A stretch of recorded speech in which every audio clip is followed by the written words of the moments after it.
We will introduce the Sushi Freshness Advanced System. The Advanced System has two chef stations and a proxy server. These are the chef stations, and the small black box is the proxy server. Each chef station has its own check-in indicator light. These are the chef indicator light. These turn on green, and it has its own RFID tag transceiver. This is the transceiver for chef station number 1, and the other one over there is the transceiver for chef station number 2. The system also has a checkpoint indicator light as well as a checkpoint RFID transceiver. We also have an enclosure that contains the PLC and provides control for the system. For data collection and remote updates of the pictures for the system, we use the proxy server. Now let's go through the screens of the chef station. First of all, we have to log in, so let's use for chef number 2 we use password 2, username 2. Once you log in, this is the main screen. In the main screen we have the chef screen. When you click on the chef screen, you get 6 food categories per page, so we can switch between the food categories. The pictures are generic. There's a total of 5 pages, so therefore a maximum of 30 different food type categories. When you select a category like this, a new screen of 8 food items comes up.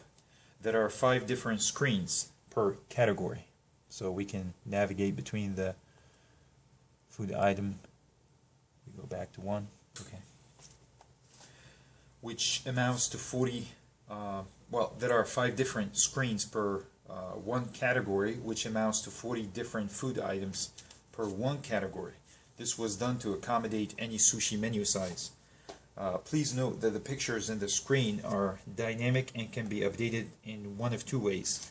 It can be done either locally by updating the USB in the back of the chef station HMI, or 2, it can be done remotely by accessing the proxy server from the internet using FTP client. So once you select a food item, you check it in and you put the plate on top of the transceiver, and the plate will be in the system. So let's go into the test plate screen.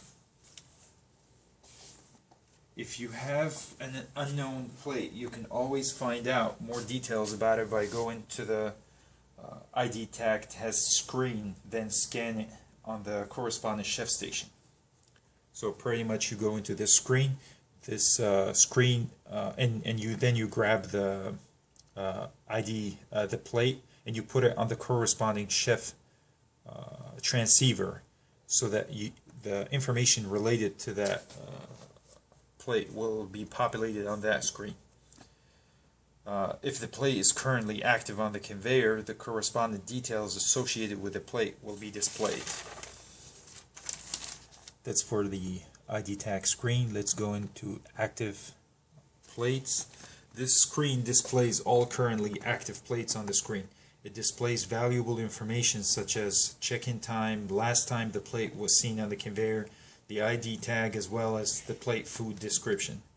It is possible for the sushi chef to manually remove a plate from the screen by selecting it and then clicking on the checkout. So if we had a plate, the ID tag would be displayed here, and then you would click on the selection button. Right now it says item does not exist because we don't have a dish on the conveyor, and then you click on checkout and the item will be removed. That's for the active plates.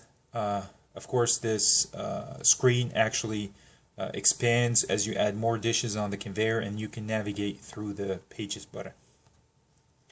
The administration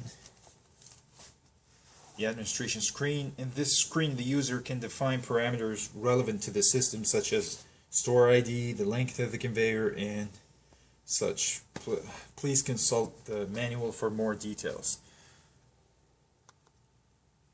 Okay, and then there is the hardware diagnostics. This screen displays the status of all the transceivers on the system as well as the digital inputs and digital outputs. Right now we can turn on or off the plate detector.